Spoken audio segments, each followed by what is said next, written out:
In the 5th century, the Greeks realized there had to be a link between the eyes and the objects they were seeing, but they didn't know what it was or how it worked.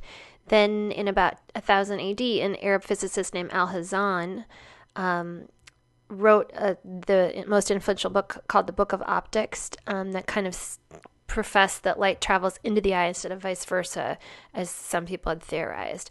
And so that was a big step in understanding like how our eyes see and the neurobiology of all that, which we'll kind of focus on later when we talk about other things like color luminance. But for now, for this class, we're going to look at how our eyes see light, how light and shadow works. And really, value is just that study, light and shadow. And light is light, and shadow is just the absence of light, which is to quote Elon Musk, which he said. And so we're going to use this to study shadow. And there's a lot to learn about shadow because there's a lot of different types of shadow that comes from direct light or from an overcast light, and how it impacts the form. So why are we doing these simple studies of value? Because we're going to learn about what light does to us object and what shadow does. That when there's more light, there's more details. If you're doing a dinosaur in the shadow, there's not as much detail of their texture of their skin as there would be light. And we're going to learn how direct light affects something versus indirect and all of that. And there's a lot to be learned too about what a light next to a shadow does, because in a grayscale especially, that's going to really change what something looks like next to the other thing. And then we're going to look forward to when we actually take what we learned about the black and white shadow painting and think about how we can use that with hue. Found this great Pinterest example of a kid's art project that just is what we'll be working towards. We will be using what we use today in black and white value and moving towards applying that to hues. For example, we'll add white to color to make tints, which is lighter. We'll add gray, which will make tones, and then black to make shades. And all of this we'll then be thinking of every time we paint something, like where is the shadow in this, and what does the shadow and light combination look like? Whether we're doing a face or an object, this will be really helpful in all of these studies. Because really all of these great artworks that we have looked at over all the years, that's really all it is light and shadow on an object in composition and how they've applied that. And we'll be looking at a few more technical aspects of this kind of black and white value painting. One is the Munsell neutral scale, which if you look at this, it's kind of hard to explain, but we can walk through it more tomorrow. But it's what these colors look like when white is added to them, when their value is lowered. And this was a man who kind of tried to attach numbers and make a scale. So you can actually buy or paint Munsell's chips and match all the values in your painting with it. It's very complicated. I don't understand it at all, so I'm going to be honest with you, but we will talk about that because a lot of people do use this. And it has to do with the purity of the color and the hue, and like in this these are on the value scale. These different values are 3, 5, and 8. So we'll talk a little bit about that. Not much because I don't understand it. And we'll also touch on Notan, which is a Japanese word meaning light dark, and it's a Japanese idea of balanced light, which is what yin yang is. And this is the idea of underpainting a painting first. So you kind of map out where the different values are. And so what you do is you kind of look at make sure that you're balanced in your light and dark before you start applying hue and color to it. Their idea is you can't have negative space without positive space and vice versa, so you need to make sure it's all there. So in these paintings, this has been done.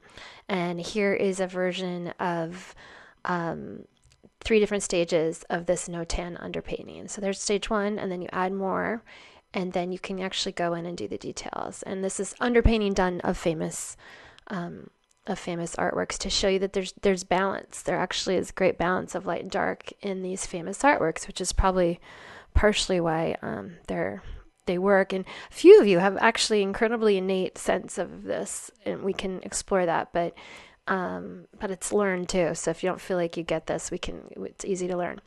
So how do artists use light and shadow in art? This kind of shows different ways you can use it for drama, or a sense of, it's much like you can use scale to create anxiety in a viewer, or drama or excitement. There's a lot of ways to use light and shadow to your benefit. One of the most famous as far as what we're doing of these simple still lifes was Morandi, and he just did very simple still lifes in monochromatic, often black and white colors. So there's that. You can just choose to stick to this kind of value-based palette, which he did, and it's just interesting. But also, a lot of famous artists use light as a way to create drama or a focal point. Uh, Goya was really well known for this. He would draw attention using light and shadow. Another one of my favorite is Manet, and he was, everything was using light to draw attention to the focal point of his paintings, or what he wanted to be the focal point. And he was kind of the master of that, of having light and shadow dictate the entire painting. Some others, as Velasquez also did that. A contemporary doing this is Elizabeth Peyton.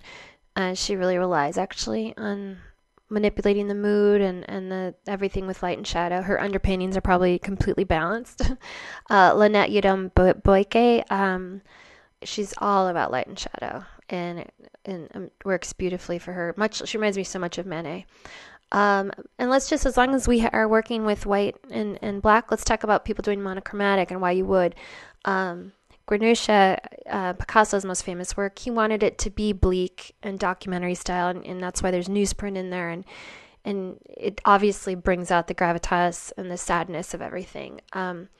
Another painter who did monochromatic work is Mark Rothko. Again, very depressing, very sad, emotional work. You don't probably do it black and white, unless you kind of want that. And another is Gerard Richter.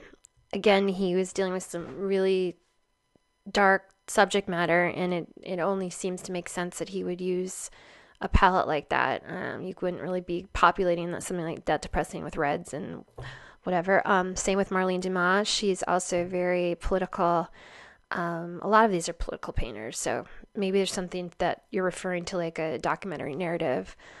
She uses a lot of black and white, and has had some pretty famous portraits and artworks done of that. Luke Timmons, who does, I would say a lot of his work is in, if not just black and white, very monochromatic palettes. And so tomorrow, yeah, we'll be doing some black and white studies. You actually can just bring your black and white paints if you don't want to lug your whole thing. So see you tomorrow. I'm excited.